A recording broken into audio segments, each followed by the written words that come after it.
Welcome to this explainer. Today we're diving into a totally fascinating journey of innovation, bootstrapping, and, well, sheer luck. We're going to explore how a simple piece of green plastic populated with just a few dozen chips went from a scrappy basement hobby project to an absolute holy grail of the digital age. Let's jump right in. You know, when we think about historical scientific artifacts, our minds usually jump straight to those traditional sites of pilgrimage. Think of Woolstorf Manor, right? You can go there and see Isaac Newton's childhood bed, his chair, and even a sundial he carved into the wall when he was just 9 years old. It's incredible. But our modern era has forged an entirely different kind of artifact. Today, the digital equivalent to Newton's sundial is literally a bare, exposed circuit board. No screen, no sleek case, not even a keyboard attached to it. And to really wrap your head around the immense cultural and historical weight of this circuit board, get this. In 2026, a fully intact validation prototype of the Apple I sold at auction for $2,750,000. Yeah, over $2.5 million for a circuit board. So, you have to ask yourself, how does a gadget originally pieced together by a couple of guys hanging out in a garage reach the valuation of a fine art masterpiece? Well, to answer that, we're going to have to travel all the way back to 1975. Section 1. A serendipitous spark. The Homebrew Computer Club. Okay, so the story really kicks off in March of 1975 with a brilliant young engineer named Steve Wozniak. At the time, he just wanted to show off a computer terminal he'd built so he could access the ARPANET. But going to that club and seeing the Altair 8800 and the 8008 microprocessor completely changed his trajectory. He suddenly realized he could merge a microprocessor directly with his terminal.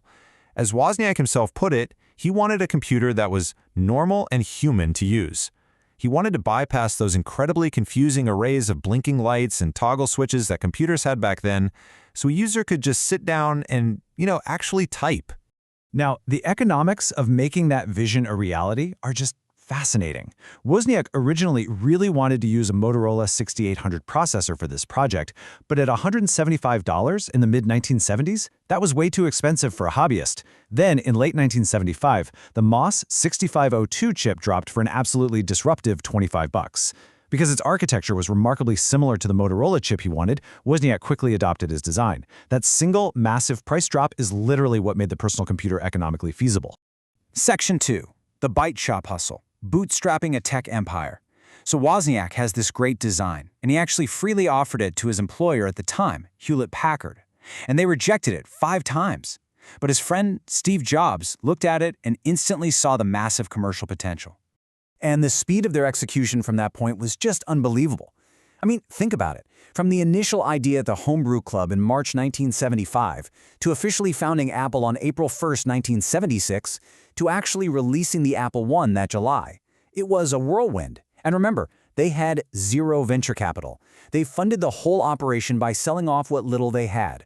Wozniak sold his beloved HP 65 calculator, Jobs sold his Volkswagen microbus, and they scraped together right around $1,300 to get this thing off the ground. But then they hit this massive stroke of luck. Well, luck and extreme risk. Paul Terrell, who owned the Byte Shop in Mountain View, agreed to buy 50 units at a $500 wholesale price, cash on delivery. Huge win, right? But there was a catch. Terrell demanded they be fully assembled. He absolutely did not want bare boards. Now, Jobs didn't have the cash to buy the parts for 50 assembled computers, so he pulls off this incredible high-wire act.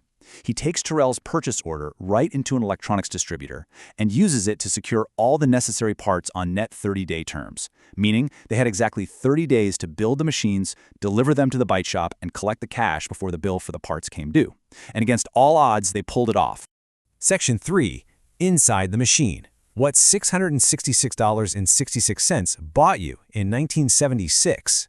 And real quick, regarding that famously spooky retail price, Wozniak later explained there was absolutely no dark meaning behind it. He just really liked repeating digits. But we need to clarify something. Back then, fully assembled meant something very, very different than it does today. Apple literally only provided the assembled logic board. That's it.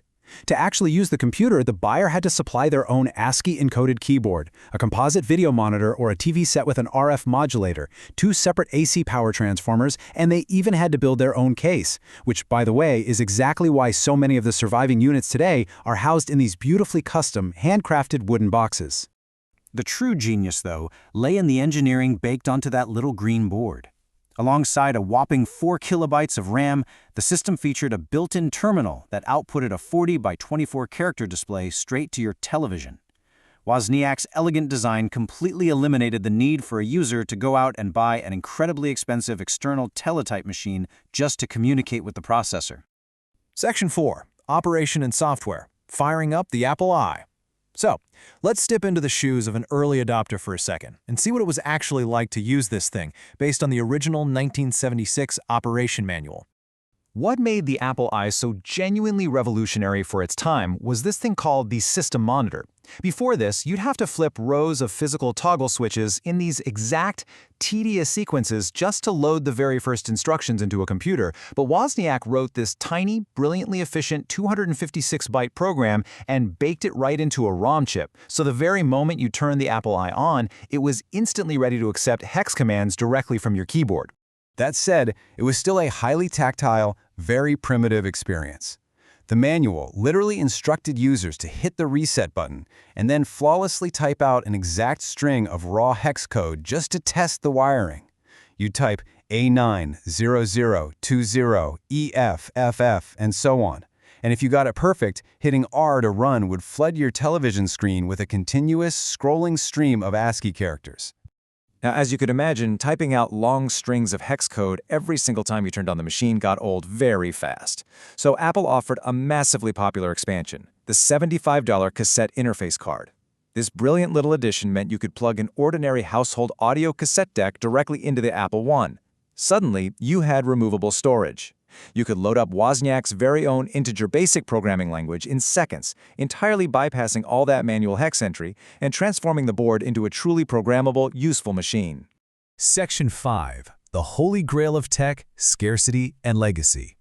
All right, let's bring this full circle. How exactly did these once humble green circuit boards become so incredibly valuable today? Well, it mostly comes down to extreme scarcity. Let's look at the numbers. Apple only ever produced about 200 of these original units. Today, it's estimated that only 62 to 82 of them are known to still exist. You might be wondering why so few. Well, when Apple released the wildly successful Apple II in 1977, Wozniak was basically the only person at the company doing customer support for the Apple I. It was a nightmare. To solve this, Apple offered their customers heavy discounts to just trade in their old Apple I boards for the new model. And when those customers mailed them back, Apple actively destroyed them. They permanently and drastically reduced their own footprint in history. Which, of course, leads to some absolutely incredible moments of modern discovery. Check this out. In 2015, an anonymous elderly woman was cleaning out her late husband's garage. She drops off a few boxes of old, dusty electronics at a Silicon Valley recycling center. Hidden inside one of those boxes was an original Apple I.